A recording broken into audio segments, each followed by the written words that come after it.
Oui, est-ce que vous m'entendez? Ah, Rémi! Bonsoir, Rémi. Bon. Ici Rémi Tremblay de la Fédération des Québécois de souche. Vous êtes en ligne, mon cher Rémi. Ici François Saint-Louis, Jean-Claude Pomel vous écoute. Ça va Rémi, bien? OK. Rémi, juste 30 secondes pour... vous êtes très préoccupé, Fédération des Québécois de souche, par la consultation sur l'immigration du Parti libéral. Et puis, assez préoccupé pour vous mobiliser. Alors, peux-tu nous en parler? Qu'est-ce qui vous fait réagir, là? Ah oui, bon, ben, les politiques d'immigration québécoises venaient à échéance en 2015. C'était la dernière année du plan pour 2011-2015. Donc, évidemment, il va y avoir un nouveau plan qui va être soumis dans les prochains mois. Et là, la ministre de l'Immigration, Kathleen Veil, a décidé de lancer des consultations populaires. Apparemment pour sonder les Québécois, pour connaître l'opinion des Québécois en matière d'immigration.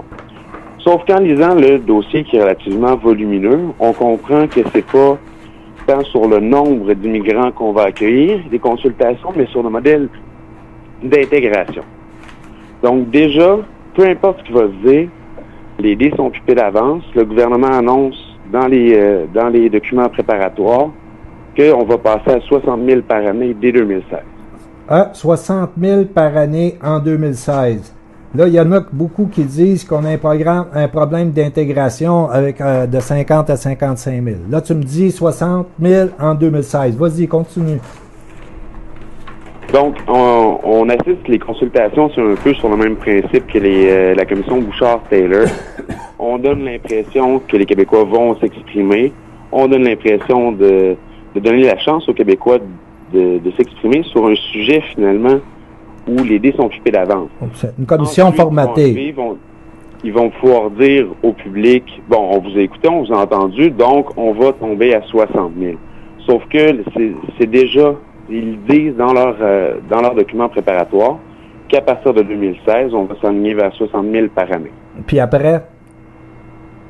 Ensuite, parce que c'est un plan, je m'excuse, c'est un plan qui porte sur combien d'années qu'ils vont mettre on parle dessus d'un plan pour les 5 prochaines années? Habituellement, c'est entre pour l'immigration, c'est entre 4 et 5 ans les plans qui ont été... OK, donc on a 60 000 pour 2016, puis on a-tu, après ça, une augmentation encore? Les libéraux ont jamais réellement diminué l'immigration. Des fois, comme cette année, ils disent qu'ils diminuent, mais dans les faits, on peut parler de 500 ou 1000 immigrants de moins que l'an dernier. OK. Puis l'an dernier, c'était une année record. Donc, les libéraux ont jamais baissé les niveaux d'immigration. Donc, si on tombe à 60 000 en 2016, on peut s'attendre à une augmentation les années suivantes. Parce que si on regarde dans le passé, il y a quelques années, on était à 40 000 au début 2010. Et ils ont dit, bon, c'est pas suffisant, il faudrait monter à 50 000. Et là, cette année, ils nous disent 55 000, c'est pas assez. Faut aller à 60 000.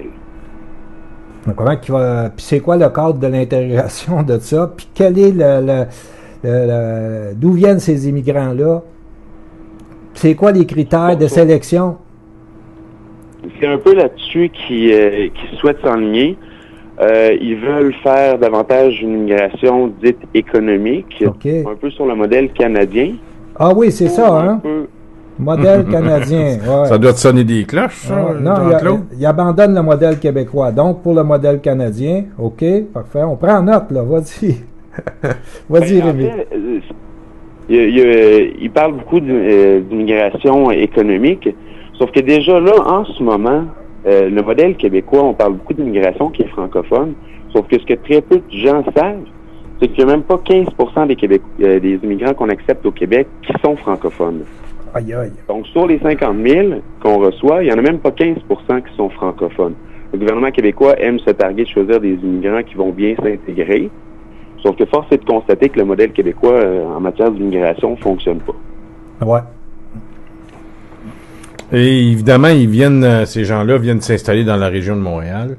Et tu sais, Rémi, quand on pense quand tu amènes le chiffre que 15% ne sont pas francophones, ce qui veut dire qu'il y a au-delà de 85% des nouveaux arrivants à Montréal qui est-ce qu'ils comprennent le français? Est-ce qu'ils c'est problématique. Écoute, à un moment donné, là. Rémi, il y a un volet là-dedans pour les étudiants. Est-ce que t'as identifié ça? Non, on n'a pas... OK, parce qu'il y a un volet pour les étudiants, puis ça les amène grosso modo à l'Université McGill, pour toutes sortes de raisons. Là. C'est sûr. OK, et là, donc, il y a comme un transfert. Là. Les autres, McGill, c'est l'université anglaise. Ensuite, les gens s'installent ici, et puis bon, regarde, c'est l'anglicisation de Montréal qui se poursuit, là, à partir de les institutions du Québec qui servent de base à ça. Il y a un autre, puis on paye pour ça, nous autres. On paye. Rémi, il y a un texte qui a été publié sur le site. Peux-tu nous donner le titre du texte, puis le nom du site? Donc, le site sur lequel on a publié notre communiqué, c'est québécoisdesouche.info.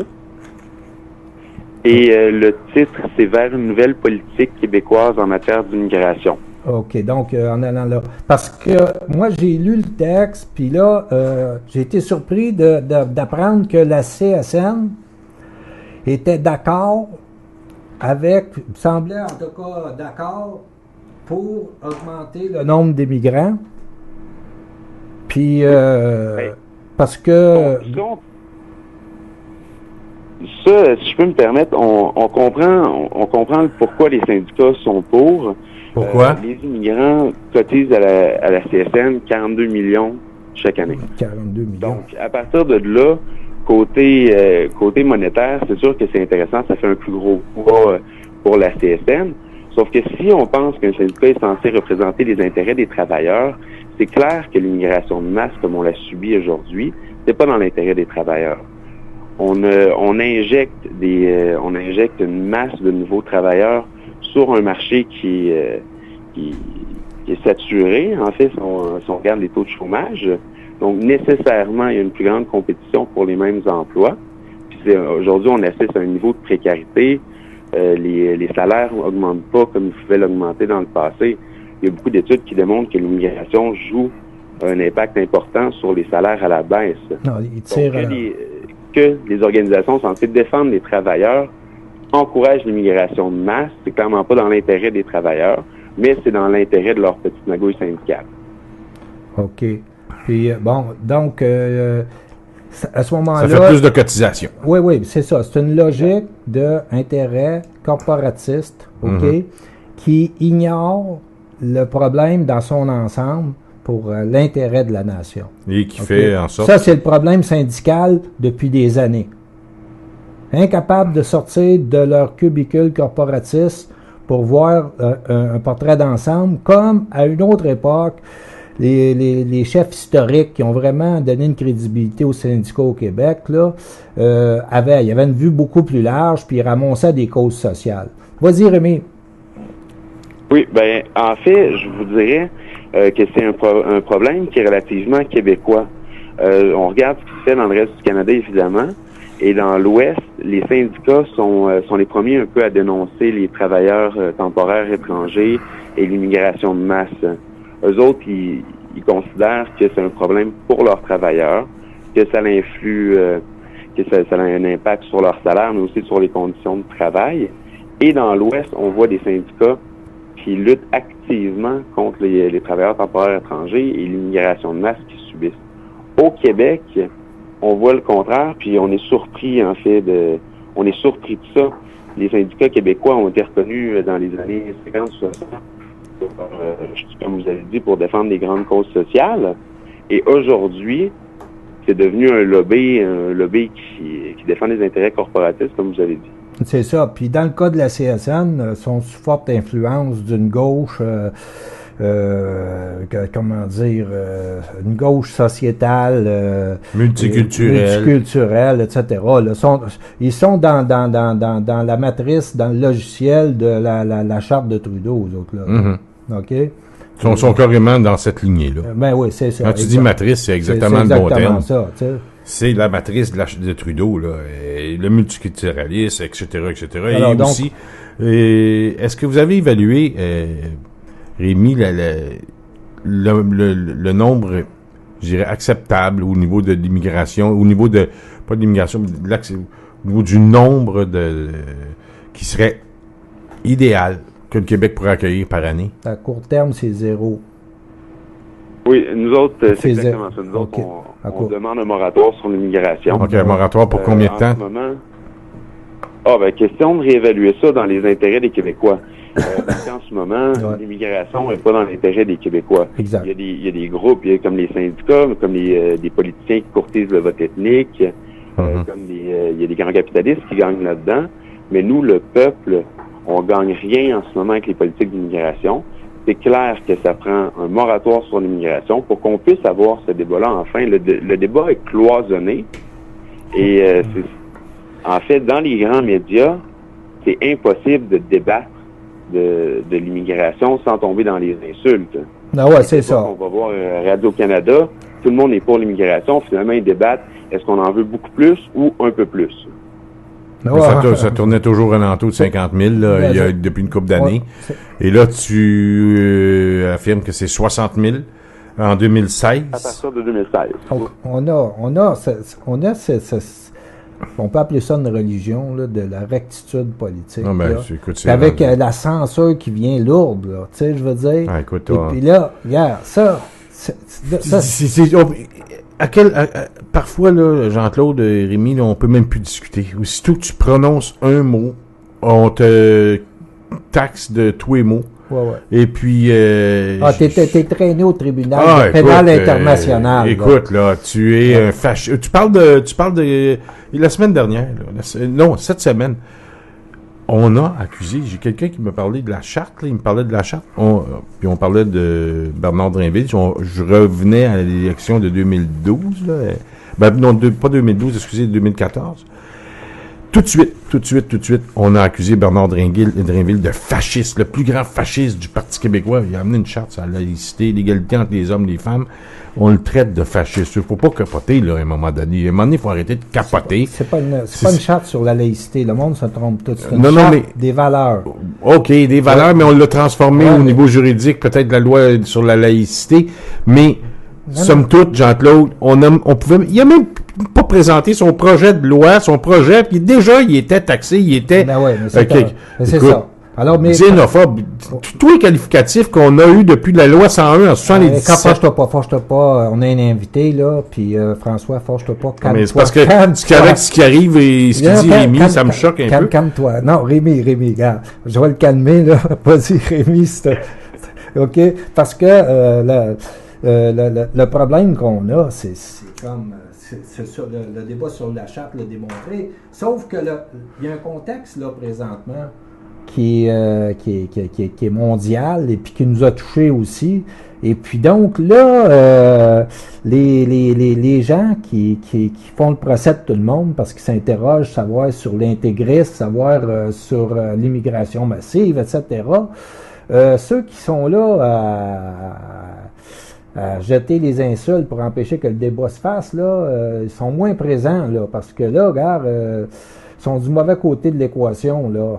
Tu comprends? Parce que il y a un fait que l'intégrisme représente un danger vraiment là, physique, puis ça représente un danger aussi parce que il y a des valeurs communes qu'une nation se donne, et puis donc ça vient nier ces valeurs-là, puis ils veulent nous imposer dans notre espace leurs propres valeurs. Il y a un problème là. Et puis, vous autres, Fédération des Québécois de Souche, je ne sais pas si ça te tente d'en parler. Moi, j'ai vu un affichage à un bureau de député du Parti libéral. Il y a des gens récemment. Oui. Donc, il y a des gens qui sont assez touchés par cette question-là pour aller faire du terrain, quoi. Oui, en fait, la Fédération des Québécois de souche, on est une organisation principalement de terrain. Donc, on a déjà des activistes qui ont été impliqués à Montréal, à Saguenay et dans l'autre ville également. L'objectif, c'est d'aller chercher les libéraux où ils sont. C'est d'afficher autour des bureaux des députés, si possible des ministres libéraux, pour que le message commence à passer. Il y a également à Montréal, il y a eu dans les proches des bureaux d'immigration au Canada. OK. Donc, on cible des endroits avec cette campagne-là. On cible justement ceux qui nous imposent cette politique de multiculturalisme-là, cette politique d'immigration sauvage-là. Parce que ce qu'il faut penser, c'est que ces personnes-là qui nous l'imposent d'en haut, les ministres libéraux et les hauts fonctionnaires qui façonnent les politiques d'immigration, ces personnes-là ne la vivent pas, la diversité dans le quotidien. Vous verrez jamais un ministre libéral habiter Place Saint-Henri ou habiter Montréal-Nord. Eux autres peuvent s'installer dans les quartiers relativement homogènes. C'est ce qu'ils font d'ailleurs, ils fuient la diversité qu'ils nous imposent. Sauf que nous autres, les Québécois, les travailleurs, on habite où on peut et non pas où on veut. Donc nous, le multiculturalisme, on le subit dans le quotidien. Ceux qui nous l'imposent le fuient comme la peste. Ouais. Est-ce que vous avez des échos médias de cette campagne-là de terrain? Il y a un député qui, le lendemain de l'affichage, est allé dans certains médias pour... un député de quel parti? De quel parti? Un député libéral. OK, libéral, OK. On sait-tu de quel comté? Si je ne m'abuse, c'était dans la région du Saguenay-Lac-Saint-Jean. OK. Puis lui, il est allé dans les médias pour dénoncer ça? Pour défendre l'immigration. Là, vous, avez-vous une entrevue? C'était quoi le message? Non. C'était quoi le message qui était écrit? Oui. C'est vers une politique québécoise d'immigration. Et on parle de 2015-2019, 60 000 immigrants par année. Et en se basant sur l'historique en immigration, ils ont augmenté de 10 000 aux 5 ans. Donc, on fait la projection de nous-mêmes. 2019-2023, 70 000. 2023-2028. Ah bon, c'est ça. Là, on est rendu à 70 000. 70 000 vers 80. Ça, c'est nos projections à nous. C'est ça. Ouais, si on se fie à la bonne volonté des libéraux. Oui, ou si on se fie aussi, Jean-Claude, aux chiffres qui ont augmenté depuis 10-15 ans. Oui, non, c'est ça. Ouais, OK. Et donc, la campagne d'affichage disait ça, dénonçait ça. C'est ça que je comprends. Oui, exact. OK. Puis là, avez-vous eu l'occasion d'avoir accès aux médias? Non, pas encore. C'est sûr que plus les actions vont se multiplier, on imagine que les portes des médias vont s'ouvrir. Ben là, vous en avez une ici sur Radio Infocité en tout temps. Oui, puis... merci beaucoup. Vous êtes les premiers, puis je dois avouer que c'est intéressant d'avoir justement un média qui est prêt à discuter de certains enjeux, puis les autres médias fuient comme la peste. Ben ouais, ils sont refermés sur... Oui. Ça aussi, ça me fait toujours rire. Les grands médias prônent toujours la diversité ad nauseam. Puis pourtant, en matière d'opinion, il n'y a aucune diversité dans les grands médias aujourd'hui. Je vais vous donner Rémi, je vais vous donner une anecdote qui est pas simple. Les lignes ouvertes sur les radios conventionnelles, il n'y en a plus. Il n'y a plus de lignes ouvertes. Moi, Jean-Claude, c'est du matraquage. On ne donne plus la voix aux lignes ouvertes. Et moi, quand il y avait des lignes ouvertes à l'émission de Gilles Proulx, le Journal du Midi, pardon, à d'autres médias, j'appelais tout le temps. Et j'annonçais les activités que j'organisais et on pouvait faire tourner des débats. C'est-à-dire, moi, j'appelais Gilles Proulx, là, puis tu connais Gilles Proulx, Jean-Claude, vous connaissez Gilles Proulx, Jérémy. Et lui, il parlait de, je sais pas quoi, n'importe quoi. Puis moi, je prenais la ligne, j'avais la ligne, je savais comment. C'est facile. Eh ben, là, j'amenais mon sujet, puis là, Gilles Proulx partait sur une traque, là. Et puis, ça pouvait influencer, puis là, l'opinion publique. Aujourd'hui, on ferme les lignes. Pourquoi? Parce que les Paul Arcand de ce monde, les Dutrisac de ce monde ont peur de la réaction du peuple, qui vont avoir la chance d'avoir la ligne et de le dire en direct sans se faire couper. Et là, ils vont te couper. Mais il y a un délai. Tu as le temps en 3-4 mots de passer ton message. Mais on le fait plus, ça. Pourquoi? C'est voulu au bout. Ben non, c'est évident. C'est évident parce que la narration... Oui, allez, vas-y, Rémi. Ça, M. Saint-Louis, il y a un animateur radio qui nous l'avait confirmé une fois. Suite à une entrevue, il avait décidé de prendre des téléphones. Et les commentaires étaient justement très virulents, mais en notre faveur. Alors, Surprise! ils ont décidé de ne plus ouvrir les lignes par rapport aux sujets comme l'immigration. Non, mais merci. Et l'animateur, vous le confirmez en dehors des ondes?